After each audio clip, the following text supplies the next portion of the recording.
ఎందుకు సీసీ తీసుకున్నావు? నేను ఇంట్రెస్ట్ ఏంది? ఏం చేస్తారు? ఏం చేస్తారు నువ్వు? అందరూ సపోర్ట్ పట్టుకుంటారు.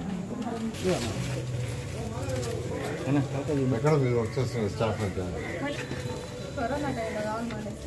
నాలుగేళ్ళు సార్ మానేది కరోనా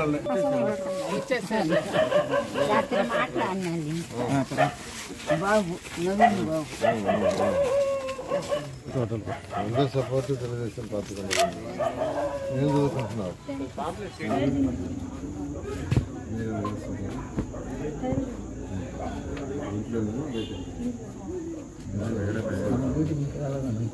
చెప్పాను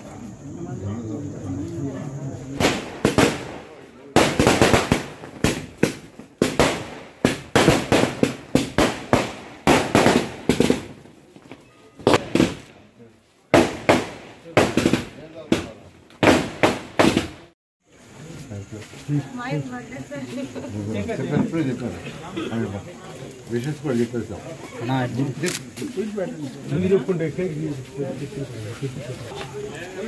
13వ డివిజన్లో 248 బూత్లో మిట్టపాలెం ఏరియాలో నిన్న వచ్చాను ఇక్కడికి. యాక్చువల్గా నిన్న ఒక 68 ఇళ్ళు తిరగడం జరిగింది.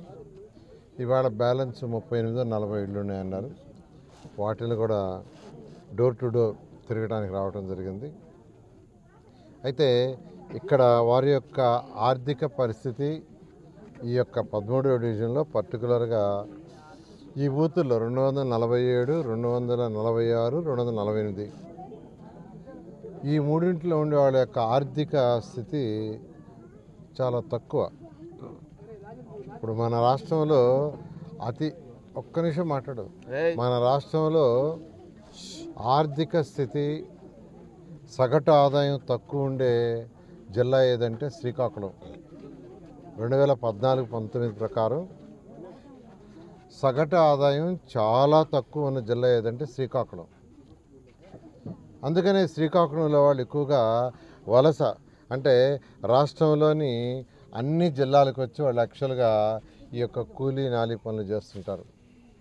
ఎందుకంటే అక్కడ వాళ్ళకి యాక్చువల్గా ఎక్కడైతే శ్రీకాకుళంలో ఉండారో వాళ్ళు ఎక్కువగా కొండల్లో కోనల్లో ఉంటారు. వాళ్ళకి అగ్రికల్చర్ తక్కువ, వ్యవసాయం.